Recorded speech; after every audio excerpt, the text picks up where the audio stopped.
My friends, ఈరోజు నేను magic power story అయిపోతున్నాను.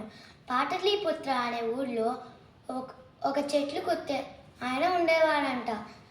అతని పేరు సుభాదత్త అంట. ఒకరోజు చెట్టు కొడుతున్నగా ఫారెస్ట్లో అప్పుడు నలుగురు ఏంజల్స్ కనిపించాడంట. అయితే అతను నేను చెప్పినా లేకపోతే తప్పు చేసినా వాళ్ళు నన్ను శిక్షిస్తారు అని అనుకున్నాడంట. కానీ ఆ ఏంజల్స్ చాలా మంచోళ్ళంట.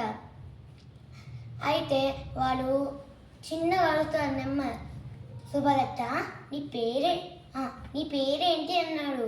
సుభదత్త అన్నాడు. అయితే అతను చినిగిన బట్టలు ఇంకా సన్నగా ఉండని చూసి మనం వాళ్ళకి హెల్ప్ చేయాలి అని వాళ్ళు అనుకుంటారంట. అయితే నువ్వు మా కోసం 1 month పని చేయి, నువ్వు ఇంకెప్పటికీ ఆకలితో ఉండవు అని అంటాడంట. మా ఫ్యామిలీ గురించి ఏంటి అని అంటాడు. నేను ఈరోజు రాత్రి మీ ఆవిడ కల్లోకి పంపిస్తాను, నువ్వు తను చెప్పు, పొద్దున్న లేచిన వెంటనే తన పక్కన కొంచెం డబ్బులు కొన్ని బట్టలు ఉంటాయి అని చెప్పాడంట. సరే అని వాళ్ళతో పాటు వెళ్ళాడంట. అయితే అక్కడ వాళ్ళు రివర్లో స్నానం చేస్తున్నారు, బట్టలు అందిద్దాం. మళ్ళీ వాళ్ళు ఒకరోజు గోల్డెన్ ప్లేట్స్ పెట్టి ఫుడ్ లేడు అన్నాడంట. అయితే ఒక ఏంజల్ వచ్చి మాకు తెలుసు అని నవ్వుతూ చెప్తా అంటారు. ఈ పాట్ తీసుకో అని సుభదత్తకి ఒక అందమైన పాట్ ఇస్తారంట. ఈ పాట్లో చేయి పెట్టు, నీకు కావాల్సిన కోరిక ఏంటిదో అన్నాడు. సుభదత్త ఒక టేస్టీ పులావ్ అనుకుంటాడంట. ఆ చేతి లోపలికి వచ్చేసిందంట. అలా ఎక్స్ట్రాస్కి మిగతా స్వీట్లు డెలిషియస్ ఫుడ్లు ఆడికి ఎక్స్ట్రాస్కి వాడు తీసుకున్న విషెస్ బాగా నచ్చాయంట. అయితే 1 month అయిపోయినాక ఒకరోజు ఏంజల్స్ వచ్చి నువ్వు ఇంతలా పనిచేసావు కదా మా కోసం, నీకు ఏం కావాలి గిఫ్ట్గా అంట.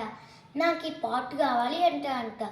ఈ పాట్ పగిలిందనుకో ఈ పాట్ మాకు మళ్ళీ రిటర్న్ వచ్చేస్తుంది, ఇంకేదైనా కొడుకో అంటాడంట. నాకు ఈ పాటే కావాలి అంటాడంట. అయితే సరే తీసుకో అని ఇస్తాడంట. సుభదత్త ఇంటికి వెళ్ళిన వెంటనే వాళ్ళ ఆవిడ వాళ్ళ పిల్లలు సంతోషంతో ఉంటారంట. సుభదత్త ఏమో పాట్ చూపించాడంట. మనము కొన్ని జ్యువెలరీస్ ఇంకా బట్టలు తీసుకుంటారంట. అయితే మనము మన నైబర్స్ కోసం ఫీస్ట్ తయారు చేద్దాం అనుకుంటారంట, భోజనం. అయితే hundreds of members అంటే 100,000 మందిని పిలిచాడంట. పిలిచి వాళ్ళకి వడ్డించాడంట. ఓ నేబర్ నించొని అడుగుతూ ఉన్నాడంట, నువ్వు ఒక సాధారణమైన పేద ఉడ్కట్టారు కదా, చెట్లు కొట్టేవాడు కదా, నీకెలా ఇంత డబ్బులు వచ్చాయి ఈ ఫుడ్ ఈ ఫీస్ట్ తయారు చేయడానికి అని అంటాను. అయితే అతను సైలెంట్ నవ్వుతూ ఉందంట. ఇప్పుడు మనం చెప్తే వాళ్ళు ఆ పాట్ గురించి ఏదో ఒకటి చేస్తారు అని అనుకొని చెప్పకుండా నవ్వుతూ ఉన్నాడంట. అదే పెట్టి అందరు అడుగుతుండగా ఇప్పటికి చెప్పలేక ఆ పాట్ చూపించాడంట. నాకు ఇది ఏంజల్స్ ఇచ్చారు, నేను వాళ్ళ కోసం 1 month పనిచేసినందుకు అని అంటారంట. అయితే ఆ పాట్ తల మీద పెట్టుకొని డ్యాన్స్ చేస్తూ ఉన్నాడంట. అయితే సడన్గా స్లిప్ అయ్యి కింద పడిందంట. అప్పుడు పీసెస్ తీసుకుంటూ తీసుకున్నాడంట. కానీ అప్పటికీ అదృష్టమైందంట. ఓహో, నేను ఇది కాకుండా వేరే కోరిక అడుగుంటే బాగుంటుంది కదా, నేను ఎంత దురదృష్టవాన్ను అని అనుకుంటానంట. Complete. Thank you. Like, share, subscribe to my channel.